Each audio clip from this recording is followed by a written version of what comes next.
नमस्कार मित्रों, अगर आप यूपी आरओ ए आरओ की वैकेंसी का इंतज़ार कर रहे थे तो आप देखेंगे कि उसकी वैकेंसी आपकी आ गई है। फार्म आपके 9 अक्टूबर से भरे जा रहे हैं। तो उसके बाद आप देखेंगे कि इसमें महत्वपूर्ण हो जाता है आपको पाठ्यक्रम जानना कि आखिर पाठ्यक्रम क्या है प्रारंभिक परीक्षा की। सबसे पहले आपको इसमें हम बता दें कि आप देखेंगे कि एक प्री होता है और उसके बाद दूसरा पेपर आपका मेंस होता है। तो इसमें हम केवल बात करेंगे प्री परीक्षा की, क्योंकि प्री परीक्षा ही आप देखेंगे पहले होगा और इसका हो जाने के बाद हम मेंस के सिलेबस पे चर्चा करेंगे। तो यहाँ पे हम चर्चा केवल करेंगे प्री की परीक्षा में कहाँ से प्रश्न आते हैं और कितने अंकों का प्रश्न आता है और कितना लाना होता है। इससे पहले वाली वैकेंसी में आप देखेंगे मेरिट क्या गई थी प्री की, कितने पे क्वालिफाई हुआ था। तो इन सारे मुद्दों पे हम बात करेंगे, तो आप वीडियो में हमारे साथ एकदम अंत तक बने रहिएगा, जो आपके लिए काफ़ी महत्वपूर्ण साबित होगा अगर आप यूपी आरओ या आरओ की भर्ती से जुड़ी है। आरओ मतलब आप देखेंगे समीक्षा अधिकारी, और ये आपका सहायक समीक्षा अधिकारी के पद होते हैं। आप देखेंगे कि ये वैकेंसी बहुत लंबे समय बाद आपके लिए निकली है। इसमें आइए सबसे पहले देख लेते हैं प्रारंभिक परीक्षा का पाठ्यक्रम। जी हाँ, पाठ्यक्रम किसी भी परीक्षा की तैयारी करने से पहले जानना महत्वपूर्ण हो जाता है, क्योंकि आप देखेंगे पाठ्यक्रम जब तक आप जाने नहीं रहेंगे, समझे नहीं रहेंगे, तो आप तैयारी अच्छे से नहीं कर पाएंगे। तो सबसे पहले आपको ये बता दें कि आप देखेंगे कि इसमें 2 पार्ट में आपका परीक्षा होता है। पहला आपका प्रारंभिक परीक्षा की बात करें, पहला आप देखेंगे 2 घंटे आपका समय दिया जाता है। पहला पेपर जो होता है 2 घंटे का समय आपको दिया जाता है और उसमें आप देखेंगे आपकी 140 अंक के वो आपकी परीक्षा होती है और 140 ही प्रश्न आप देखेंगे रहते हैं, यानी एक प्रश्न आपका 1 नंबर का रहता है। और ये आपके सारे प्रश्न आप देखेंगे सामाजिक अध्ययन यानी वस्तुनिष्ठ प्रश्न होते हैं। और सामाजिक अध्ययन में देखेंगे किस विषय से, किस पार्ट से, किस टॉपिक से प्रश्न बनते हैं। यहाँ पे आप देखेंगे पूरा टॉपिक भी आपको बता दिया गया है। इन्हीं 10 टॉपिकों से आपके प्रश्न भी आते हैं प्रारंभिक परीक्षा के सामान्य अध्ययन के पेपर में। तो सबसे पहले देखेंगे आपका सामान्य विज्ञान पूछा जाता है। उसके बाद दूसरे नंबर पे आप देखेंगे भारत का इतिहास पूछा जाता है। उसके बाद भारतीय राष्ट्रीय आंदोलन से आपके प्रश्न बनते हैं। उसके बाद भारतीय राजतंत्र से प्रश्न बनते हैं। अर्थव्यवस्था एवं संस्कृति से बनते हैं। भारतीय कृषि, वाणिज्य एवं व्यापार से प्रश्न आते हैं। जनसंख्या से प्रश्न आता है। उसके बाद पर्यावरण, नगरीकरण से प्रश्न आता है। भारतीय परिक्षेप के दृश्य में यानी भारत से ही जुड़ा हुआ पूछता जाता है। उसके बाद 7वें नंबर पर देखेंगे विश्व भूगोल तथा भारत का भूगोल आता है। उसके बाद आप देखेंगे प्राकृतिक संसाधन से भी प्रश्न बनते हैं। उसके बाद देखेंगे अनुनातन, राष्ट्रीय एवं अंतर्राष्ट्रीय महत्वपूर्ण घटनाक्रम से आपके प्रश्न बनते हैं। उसके बाद सामान्य बौद्धिक क्षमता के आपके प्रश्न आते हैं।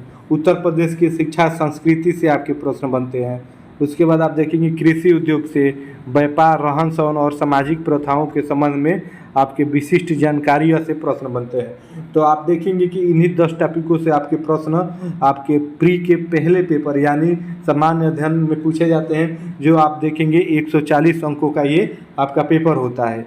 तो इसके लिए आपको इतना पढ़ना होगा। जो भी मैंने ये आप 10 टॉपिक बताया आप देख भी सकते हैं, इन्हीं टॉपिकों से प्रश्न बनते हैं। उसके बाद वही इसमें दूसरे पेपर की बात करें प्रारंभिक परीक्षा की, तो इसी में आप देखेंगे सामान्य हिंदी का पेपर होता है। दूसरा परीक्षा में आपके सामान्य हिंदी के प्रश्न होते हैं। इसमें आपको 1 घंटा समय दिया जाता है।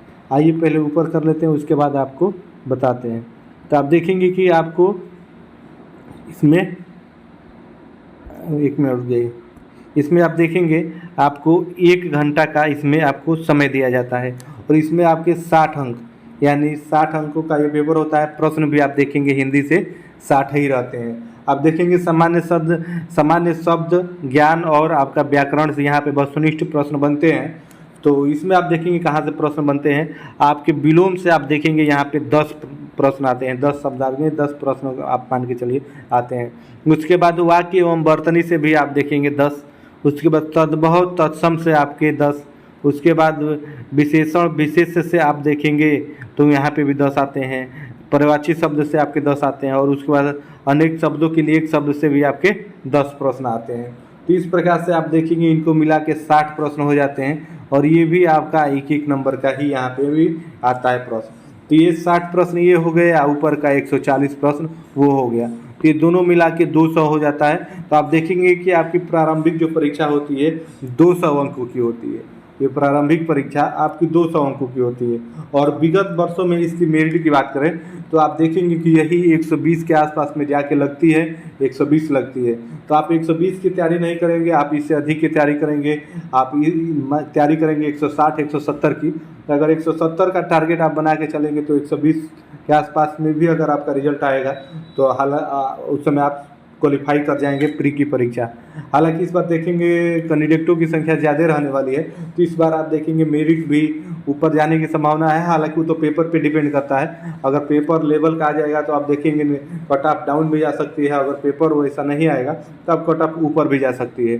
तो आपको बस इस वीडियो में यही बताना था कि जो आपकी प्रारंभिक परीक्षा होती है तो आपके वहाँ कहाँ कहाँ से आपके प्रश्न बनते हैं, किस टॉपिक से प्रश्न आते हैं। तो आप देखेंगे कि 140 अंकों का जो पेपर होता है, पहला पेपर सामान्य अध्ययन का, उसमें भी हमने आपको बता दिया कि इन टॉपिकों का आपको पढ़ना है और हिंदी में आपके इन टॉपिकों को पढ़ना है। यहाँ से आपके 10-10 प्रश्न आते हैं, तो आप इसको अच्छे से देख लीजिए और इसको स्क्रीनशॉट कर लीजिए।